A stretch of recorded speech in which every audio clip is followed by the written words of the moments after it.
Welcome to Hearthcrafting, a Buttons Grove Homestead podcast with Heidi Snellgrove.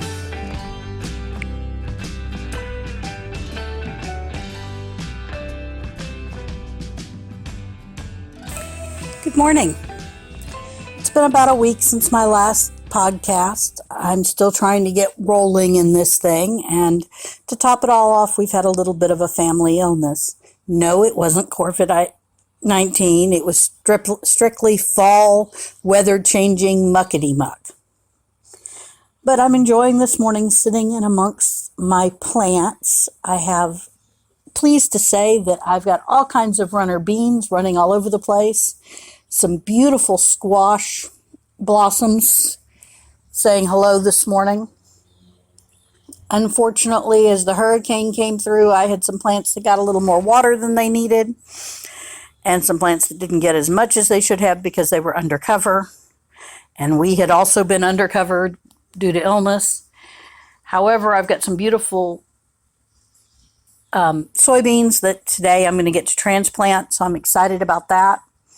We also had a little bit of a bug issue, but I think I've put out some organic things to make them not want to be around. So all in all, life is pretty good. Plants are coming right along. One of the joys of living in Central Florida is the ability to have a very long second season. And I hope we will start benefiting from some of that shortly. The beans, not so much. Beans are something I plant once and then harvest at the end of the season. So right now it's just about getting them to grow as big as can, vine up and spread out. I'm more interested in getting the tomatoes, the lettuce, and the cucumbers up and running. That will really make me happy. The watermelon, this is my first time doing watermelon this time of year. We'll see what happens. I've also got a loofah that I'm trying to get up and running. I could really use some loofah sponges. We wash our dishes by hand, and they're one of the more expensive options for sponges, but they're one of the neatest. They tend to last better than the more expensive sponges and really scrub when you need to scrub. So I'm hoping to get a loofah up and running through the winter. Other than that, what's been going on in my kitchen this week has not been a lot. We've had a lot of no-cook days. This is when you really reap the benefits of everything you've stored in. We had spaghetti and meatballs one night, which was just a matter of pulling them out of the freezer and heating them up and putting some pasta with them. And, having that good tomato sauce in quarts in my freezer just makes life so nice. Other than that, I took advantage of the kitchen being empty to do a beef broth that I had some bones saved up for and some vegetables saved up. You'll see more about that and how I go about making my stocks posted this week in an upcoming blog called Slow Cooker, 25 Ways to Use It. So be looking for 25 ways to use a slow cooker. And in it will be a link to a recipe that walks through how I make each of my broths. And a homemade broth, there's so many things that, because store-bought broth was expensive and salty, that over the years I've stopped using broth and just put water in its place. Going back now with homemade broth that I control the salt on and that I know has got a lot of nutritional value as well as just being flavorful, and adding it to things, it's amazing how it ramps up something as simple as a batch of rice. Add a block of chicken broth in with your water and everything comes to the next level very quickly. And so the broths or the stocks are really a powerhouse. And for years, I thought they'd be hard to do.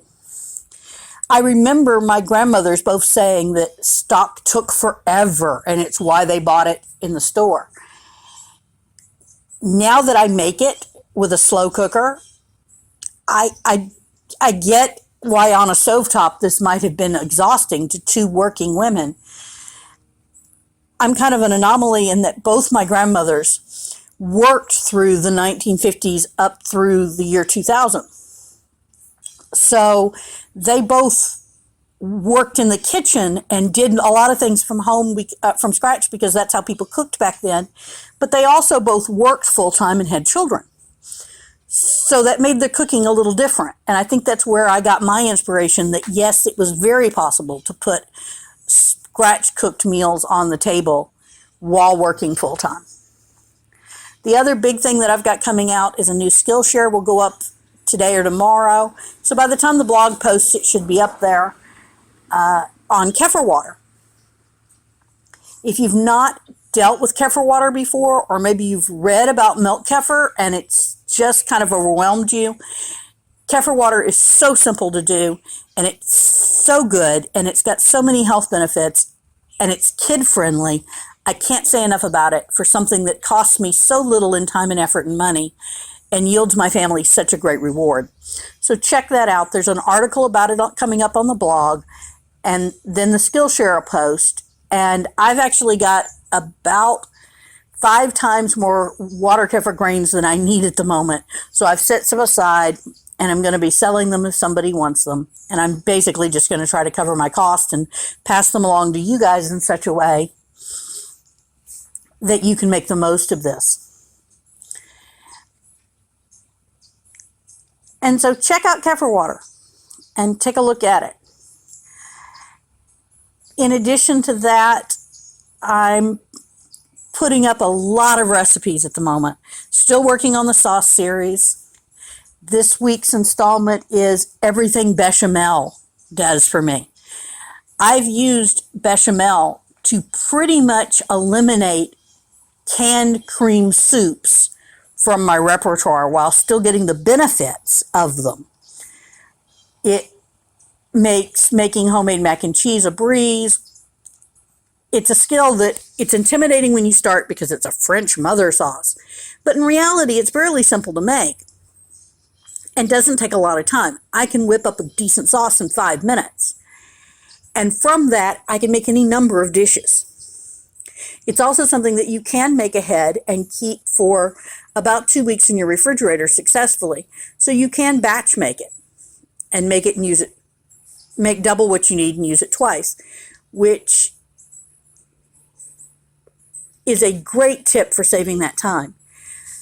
Thank you guys for all the positive responses that I've seen on commenting on the In My Kitchen daily logs. I didn't know how that was going to go over. It's simple. I will try to post more than once a week. I've just been posting them once a week. But it gives you an idea of about how much time I'm actually spending in the kitchen and what I'm doing each day. A lot of people think that the reason I can scratch cook like I do is because of me being at home. So it was important to me to show you guys that I don't spend days upon days upon days and hours upon hours in my kitchen. We spend a lot less time than that actually cooking. We probably spend a little bit more time than you would have to simply because we don't wash dishes in a dishwasher. At this time, the house that we're renting does not have one, and so we've gotten used to washing from scratch. And unfortunately, cooking from scratch means there's a lot of dishes, but we share that work out between all of us, and it's not that bad. So coming up in the next week, I don't have any large batch cooks that I know of. I've just finished off some beef broth I'm going to be putting up today. And other than that, I don't know of any large batch cooking that I'm planning on doing. I've done a lot in the last couple of weeks. I think I'm going to make some hummus this week because I've been feeling a little on the munchy side, having been sick. Small meals throughout the day instead of a large meal. So I'm thinking some hummus would be a good way to amplify that. We're going to continue Megan's learning to cook in the kitchen. She's slowly learning to make some of the different dishes on her own. And from those of you who are kind of new to our blog, Megan is severely autistic on the Asperger's side, but she has trouble doing tasks and maintaining attention because of an ADHD overlay. And at 16, cooking has never been something until very recently that she was even at all interested in. She likes watching the cooking shows, but actually being in the kitchen conflicts with her desire never to touch anything wet or messy. So this has been a recent development. But I think we've got a recipe we've tried at the house a couple of times now that's a copycat of Panda Express's chow mein noodles. And she really likes those. And so now that I've worked with the recipe and have kind of got it down, I think we're going to try it with her this week. Because it's a simple stir fry. And so it's something that she's more than capable of doing. And because it's a stir fry, there's not a lot of hand to food contact. About the worst thing is lifting cabbage out of the food processor into the skillet. And that it should not be too wet and slimy for her to manage. In fact, it shouldn't be at all. One of the secrets of that, though, is they have a mother sauce that they use, which is an Indonesian soy sauce, which is a sugar-enriched soy sauce. I've gotten the recipe for it. I've cooked it to give these recipes a try. Fell in love with this sauce. It was so simple to make, and it keeps in the refrigerator for about 2 months because it's basically sugar and a sugar-enhanced fermented product. So it's fairly easy to make, fairly straightforward. I've even used it on a couple of other things. I used it as a seasoning for a tenderloin I was out of my homemade teriyaki, so I just used that instead of making teriyaki, and then added some ginger to it to kind of give it a teriyaki type flavor. And it was quick and easy and worked well. So that's something I think I'm going to see become a regular in my sauce section of my refrigerator. Other than that, Laura's been hankering for some gumbo, so I think we've got some gumbo in our future this week. And that always lasts us a couple of days. Gumbo is one of those things that for years I didn't freeze it because it never tasted as good after being frozen. But every recipe I've got makes more than she and I can eat. And Megan doesn't do any soup-y food at all. So gumbo is not her cup of tea. But every once in a while, I'm a Louisiana girl. Every once in a while I get a hankering for it. She's an East Texas girl. Every once in a while she gets a hankering for it. So what I've learned is it can be frozen. It just depends on at what step in the process you freeze it. You don't want to freeze it at the end. Because at the end, you've added sausage, you've added shrimp, you've added okra. Well, okra and shrimp don't refreeze well. And they don't reheat well after you freeze them. So what we've learned is once you get that roux made, and you get the tomato, and you get the wine, and you get the water in it, and you get it to the point where you're about to add the last bit of goodies to it. You've got the mirepoix in there, but you haven't added the okra, you haven't added the shrimp, you haven't added the sausage. That's the point where you take half of it and you freeze it. And at that point, it'll freeze beautifully. Now you can freeze okra, but it does much better frozen by itself. And so the way I freeze okra, no matter how I'm going to use it, is I slice it up, dust it in Mexican cornmeal, which is different than American cornmeal. It's a finer cornmeal, but nowadays it's available almost everywhere in the country in your international food aisle. So it's not hard to get at all. It's something that's used for making flour tortillas. So I keep it on hand for flour for tortillas. And then for this, you toss your okra in it, spread it out on a sheet, flash freeze it for 30 minutes, and then you can pull it all together and put it in your bag or freezer container, however you roll, and stick it in. If I want to make fried okra, it can go straight from the freezer with that light cornmeal on it into my fryer and go. I don't have to do anything else, and I get a nice southern fried okra, as opposed to a thick batter okra, which is something that just makes me crazy because it's just not how any of my family ever did it. But even with that dusting of flour on it, it can go straight into a soup or a gumbo.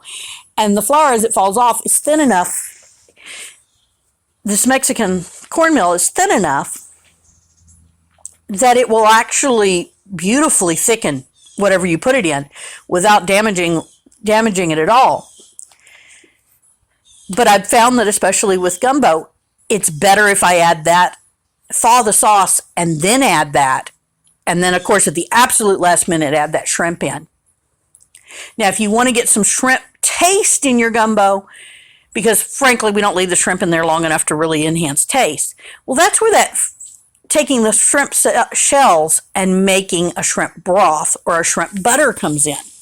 There are two ways you can up the shrimp taste in your gumbo. The first one is simply to take the shells. As you sell shrimp, we eat shrimp about once a week here, and we always buy it in the shell. So we take those shells and you just throw them in your slow cooker on low for about 3 hours. During that time, they will impart all of their flavory goodness into that water that you've got them in, soaking in, and then you drain them off, throw them away, or make use of them somewhere else. Around here, I like to use them. I dry them out, dehydrate them, powder them up, and use them as a supplement in my vegetable garden. But if you don't want to go to that trouble, just get rid of them. Save the broth you've created. Only thing I ever add to my shrimp broth, unlike every other broth where I add lots of vegetables, is white onions. And I don't add like the white onions I'd put in the roast. I add the wrapper and the outer onion and the heels of the onion in.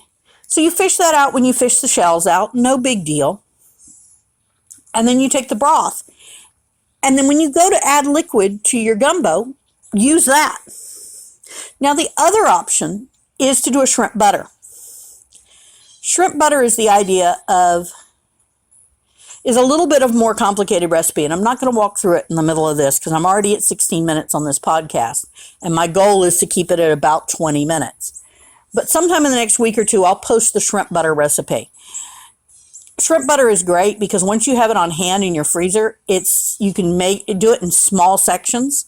It's one of those recipes that I like to roll into almost a stick of butter or a rounds, and then cut it into segments to freeze, so that I can grab a segment that's about a tablespoon in size, and drop in something. It's great butter to poach a piece of more shrimp in, or you could do a whitefish in it. I've even used it with salmon, and it works nicely. So shrimp butter is one of those things that was very, very popular prior to the 1960s.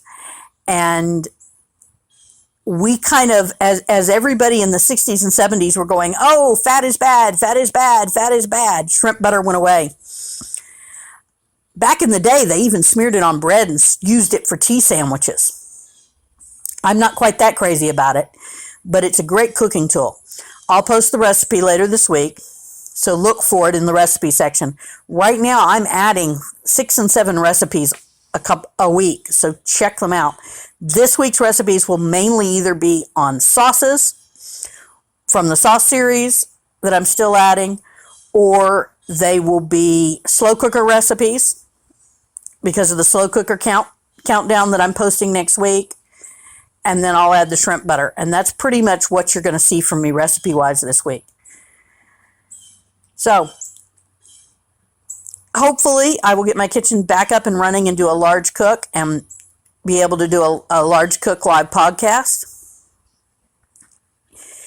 I appreciate all the comments I've gotten in my kitchen dailies. And I will continue posting those as much as I can to kind of give you an idea of how much actual time I spend in the kitchen. Looking forward to your comments. Oh, and one other thing. I'm taking these podcasts and putting them with a simple slideshow and posting them on YouTube. So you can find them on YouTube. You can find them on my website. I understand that they're going to be on iTunes and Google Play eventually. It's just taking everybody in the background a little bit of time to get all that engineered up. So, from the cats that are sitting out here enjoying this beautiful 70-degree day with me, have a great one.